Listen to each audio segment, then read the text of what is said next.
एक समय था जब बिहार में रहकर बिहार और बिहारी होने पे बहुत गर्व होता था, लेकिन अब ऐसा है कि अब इस बात को कहने में भी थोड़ी सी झिझक हो जाती है और एब्सोल्युटली होना भी चाहिए। अब ऐसा क्यों, इस बात को कहने के पीछे बहुत बड़ा तर्क हम देंगे और इस बात को प्रूफ भी करेंगे। और आप लोग अगर इस चीज़ को अगर भली भांति समझना चाहते हैं तो बारीकी से शांति से बैठ करके इस वीडियो को थोड़ा देख लीजिएगा और समझ लीजिएगा। क्योंकि बिहार में आजकल तो आप लोग देख ही रहे होंगे ना कि हाफी डिफिट से लेकर के कर्मकांड सब लोग देख रहे हैं, सुन रहे हैं और ये चीज़ें बर्दाश्त कर रहे हैं। और इसके पीछे the reason behind of this कि इसमें कोई और नहीं, सबसे बड़ा जिम्मेदार इसमें जनता है। ये भोली भाली जनता और जो अपने लोकतांत्रिक अधिकार को सिस्टम को चलाने वाले जो अपने ओहदे पर बैठे हुए हैं उनको दे दिया गया है और वो इस चीज़ को अपने बाप की जागीर समझ रहे हैं, उसको रखेल समझ रहे हैं, जो कि ऐसा होना नहीं चाहिए। और इसमें घीस पीट रहा कौन है? एब्सोल्युटली ये बिल्कुल ट्रू है। इस चीज़ को आप अपने गले से नीचे उतार सकते हैं और उतारने में थोड़ा सा कठिनाई अगर हो रही है तो एक आध घूंट पानी भी आप पी सकते हैं। और इसमें कड़वा सत्य है कि सबसे बड़ा बेवकूफ़ अगर इस बिहार में अगर कोई बन रहा है तो सिर्फ और सिर्फ जनता, क्योंकि सबसे बड़ा पावर जनता के पास में है, लोकतांत्रिक अधिकार जनता के पास में है।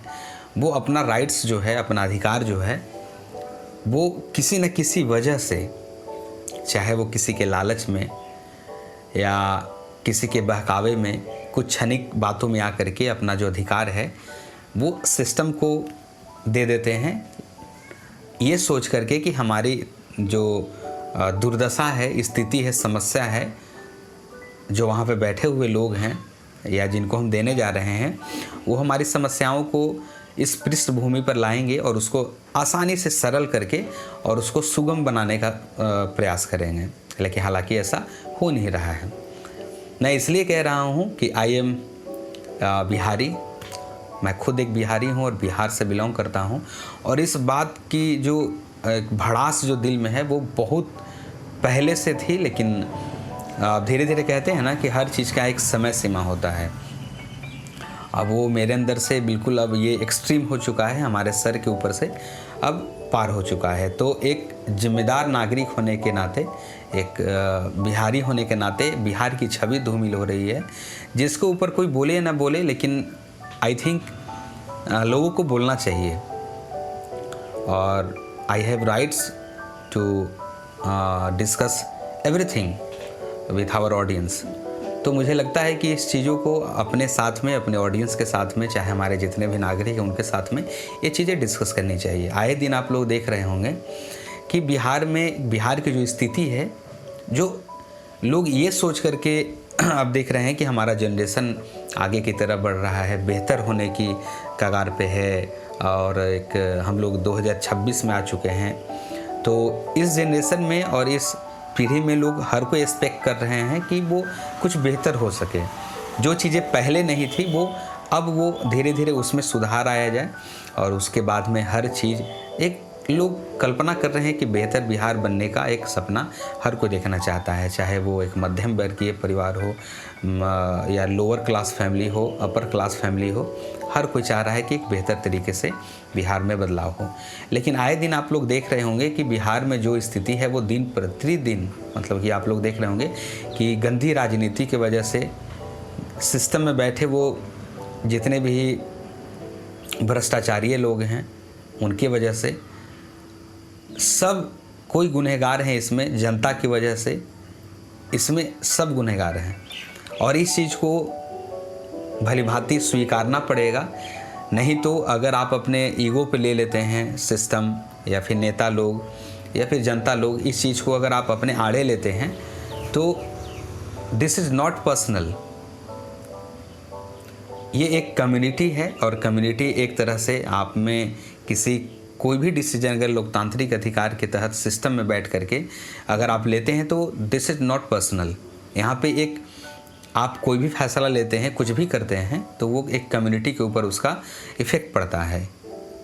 इसका आप सबको ध्यान रखना चाहिए जो सिस्टम में बैठे हुए हैं।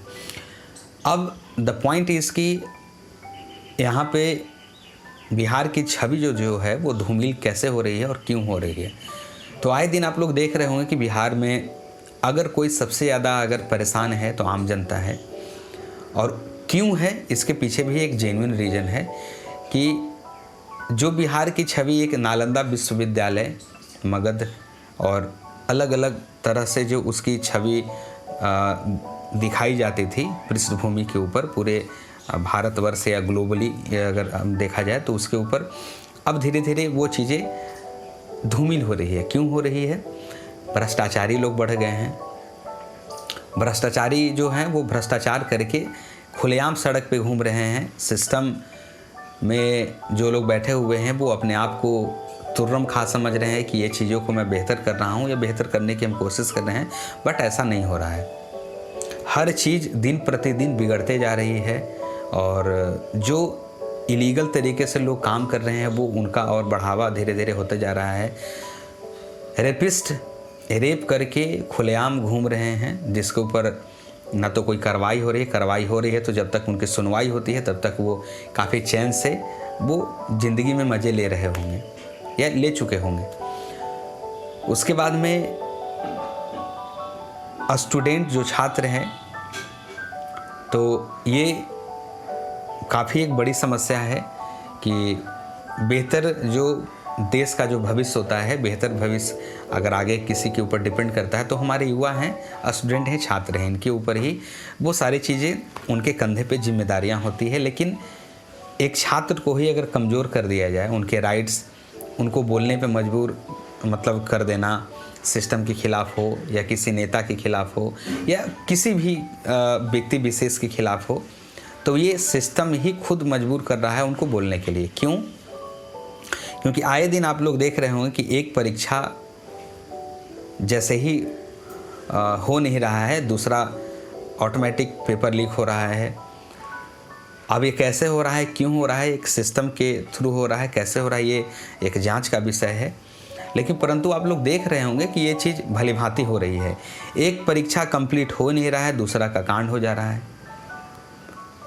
अब बताइए कि इसमें गुनहगार कौन है? छात्र है, वो गुनाह कर दिया पढ़ करके या फिर वो एग्ज़ाम दे करके या फिर वो फॉर्म भर करके या एक बेहतर भविष्य का कल्पना वो सोच करके मैंने गुनाह कर दिया कि एक हमें बेहतर भविष्य चाहिए।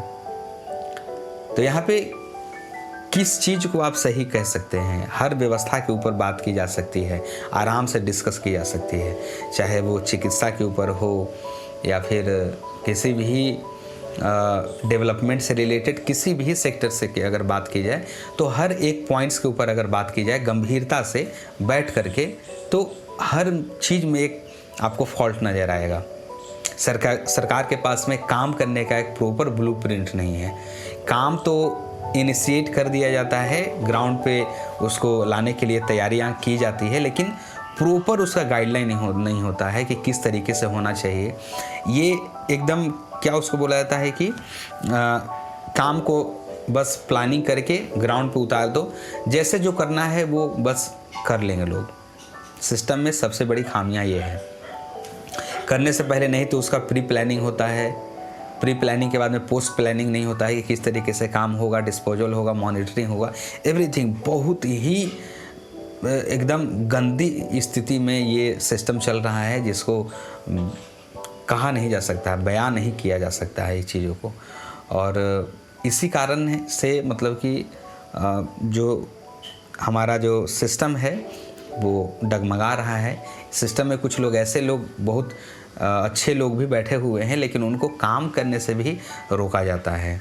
अगर वो अच्छे तरीके से काम करना भी चाहेंगे तो कुछ और लोग हैं जो उनके पीठ पीछे उनका पैर खींचने का काम करते हैं, तो कैसे कर पाएंगे?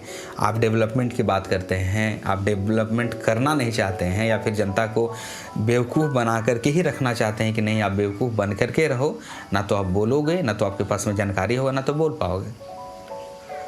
ये यहाँ का बहुत कड़वा सच है। जनता को जागरूक होने नहीं दो, अगर वो जागरूक होता है तो वो सवाल करेगा। उसको किसी अदर सिस्टम से उलझा करके रखो, इतने उसके पास में कंधे पे बोझ डाल दिया जाए सिस्टम का कि वो उसी में उलझ करके रह जाए, ताकि वो आपसे सवाल करने का भी हिम्मत ना कर सके। इस तरीके से गंदी एक तरह से सिस्टम होते जा रहा है धीरे धीरे। और बिहार की जो छवि है वो इन सभी कारणों से धूमिल हो रही है, जिसका असर जो है एक आम जनता से लेकर के और एक पूरे ग्लोबल जो इसकी छवि है वो कहीं ना कहीं धूमिल हो रही है। तो आई थिंक आप लोग इस चीज़ को भली भांति समझते होंगे कि इसके पीछे क्या कारण है। सिस्टम की नाकामी कहा जाए या फिर जनता का नाकामी कहा जाए, या फिर इसमें जो सिस्टम पे बैठे हुए लोग हैं उनकी नाकामी कही जाए, ये कहना मुश्किल है। लेकिन जो दिख रहा है, जो सबके सामने, आप लोग को भली भांति पता चल रहा होगा कि फॉल्ट कहाँ पे है। और इस चीज़ का जो दिल में एक होता है ना कि भड़ास, मतलब कि निकलना चाहिए, ये समाज में बहुत बड़ा एक सब्जेक्ट है जो लोग समय आते इसको समझते नहीं हैं, और जब समय बीत जाता है तब जाकर के वो हाथ पे हाथ बैठ करके धरते हैं, और उसके बाद में फिर अब उनके पास में कोई ऑप्शन नहीं होता है, क्योंकि जब समय था तो आपने उसका इस्तेमाल नहीं किया अपने अधिकार का। जब अधिकार जब दे ही दिए है किसी को, तो वो अब उस चीज़ को किस तरह से इस्तेमाल करेगा, उसका एग्जाम्पल जीते जागता यहाँ पे आपके पास में है। अब बिहार में किस चीज़ के ऊपर अगर ऐसा नहीं है कि बात नहीं की जा सकती है, हर चीज़ में भ्रष्टाचार घुसा पड़ा है।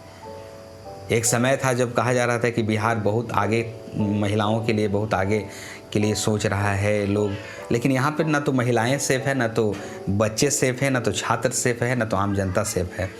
कहीं पे कोई सेफ है ही नहीं।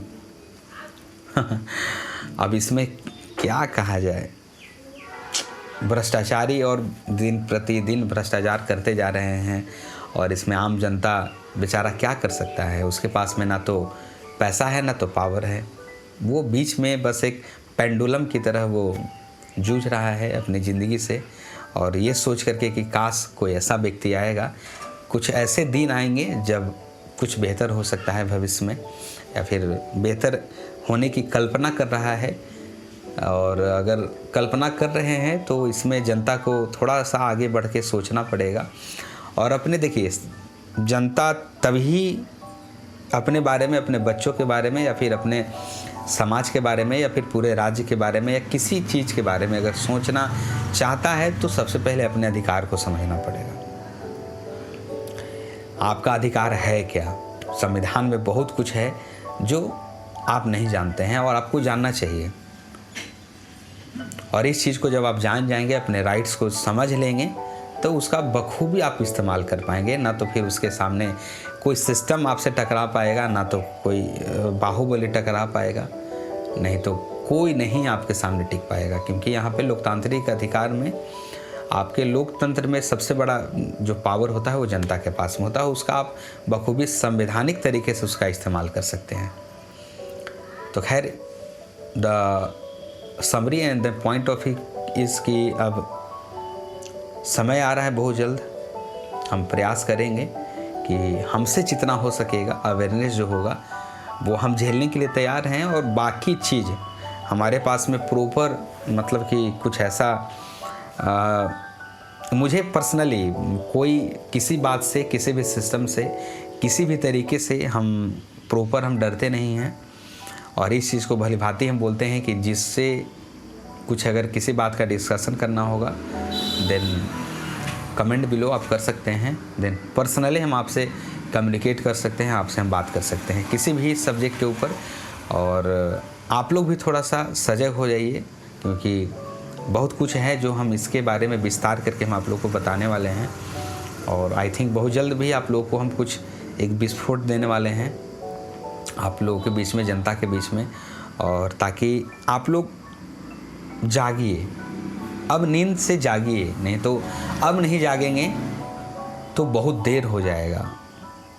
बहुत कुछ आपके हाथ से छूटने वाला है, छूट सकता है। और इस चीज़ का आभास, जैसे कि अगर हमें हो सकता है तो मतलब बहुत सारे ऐसे लोग हैं जिसके दिल में बहुत सारी बातें होंगी जो कहना चाहते हैं। अगर आप कहना चाहते हैं तो कमेंट कर सकते हैं या फिर हमसे कांटेक्ट कर सकते हैं। 1-to-1 सेशन करके हम लोग इस चीज़ को इस धरातल पे, इस पृष्ठभूमि पे हम लोग उतारने का काम करेंगे। बिकॉज़ आप लोग जानते होंगे हमारे बारे में या नहीं, तो विशेष डिटेल बताने की ज़रूरत नहीं है। आप धीरे धीरे जान जाएंगे और उसके बाद में मिल करके, हम और आप मिल करके एक बेहतर, कुछ हो सकता है कुछ ही ऑडियंस को, कुछ ही कम्युनिटी को बेहतर करने का प्रयास करेंगे जितना हो सकेगा।